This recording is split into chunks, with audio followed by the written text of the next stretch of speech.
السلام علیکم ورحمۃ اللہ وبرکاتہ۔ نحمدہ ونصلی علی رسولہ الکریم، اما بعد۔ امید کرتا ہوں کہ آپ تمام ساتھی خیر و عافیت سے ہوں گے۔ دوستو، ایک ساتھی کی طرف سے مجھے ایک بات کی طرف توجہ دلائی گئی۔ ایک ساتھی نے مجھ سے یہ کہا کہ مفتی صاحب، گزشتہ کچھ دنوں سے ہم دیکھ رہے ہیں کہ بہت سے سیلیبریٹیز عمرہ کرنے کے لیے جاتے ہیں۔ ایک چلن سا چل گیا ہے، ایک ٹرینڈ سا بن گیا ہے کہ سیلیبریٹی کوئی بھی ہو، ایکس وائی زیڈ، وہ عمرہ کرنے جاتے ہیں، وہاں طواف کرتے ہوئے اپنی ریل بنواتے ہیں، یا وہاں پر جو ہے بیت اللہ کے سامنے کھڑے ہو کر کے اپنا فوٹو کھنچواتے ہیں، اور پھر وہ انسٹاگرام پر اور سوشل میڈیا کے اوپر وائرل کر جاتا ہے۔ مسلمان بہت زیادہ دیکھ کر کے خوش ہوتے ہیں، خوش ہونا بھی چاہیے۔ کیوں؟ کیونکہ عمرہ کرنے سے پہلے کی ان کی جو زندگی تھی وہ بے حیائی پر مشتمل تھی۔ فلموں، گانوں، ڈراموں، نیوڈیٹی، ان ساری چیزوں کی نظر تھی۔ تو مسلمان یہ سوچتا ہے کہ شاید اس کو توبہ کی توفیق ہو گئی، یہ وہاں چلا گیا، اب شاید اس کی زندگی اس بے حیائی کی دنیا سے نکل کر دین اسلام کے مطابق گزرے گی۔ لیکن ایسا ہوتا نہیں ہے، بلکہ بعض مرتبہ دیکھنے میں یہ آتا ہے کہ جو سیلیبریٹی پہلے نیوڈیٹی کے اندر مبتلا تھا، عمرہ کرنے کے بعد اس سے زیادہ جو ہے ننگے پن کے اندر مبتلا ہو جاتا ہے۔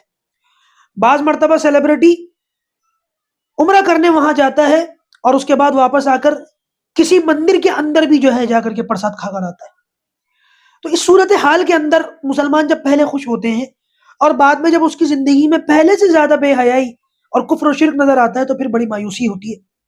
اس صورتحال کے اندر مسلمانوں کو کیا کرنا چاہیے، اور ان لوگوں کے عمرہ وغیرہ کرنے کے اوپر خوشی کا اظہار کرنا چاہیے کہ نہیں کرنا چاہیے؟ تو میں نے یہ سوچا کہ پھر ان بھائی کا جواب دوں، اور یہ جواب پھر ریکارڈ کروا دیا جائے تاکہ ہم سب کو پتہ چل جائے۔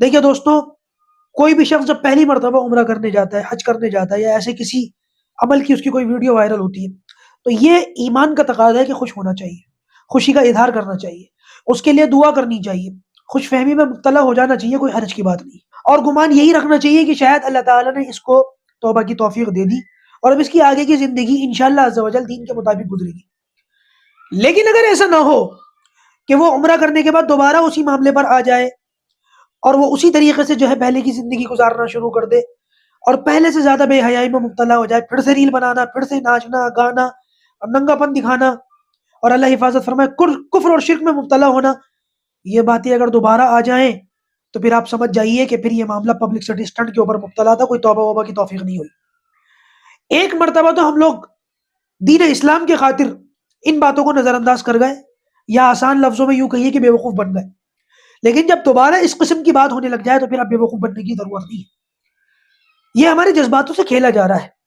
ویسے بھی حدیث کے اندر ہے کہ ایمان والا ایک بل سے دو بار نہیں ڈسا جاتا، ایک بار ہم ڈس لیے گئے، دوبارہ نہیں ڈسے جائیں گے۔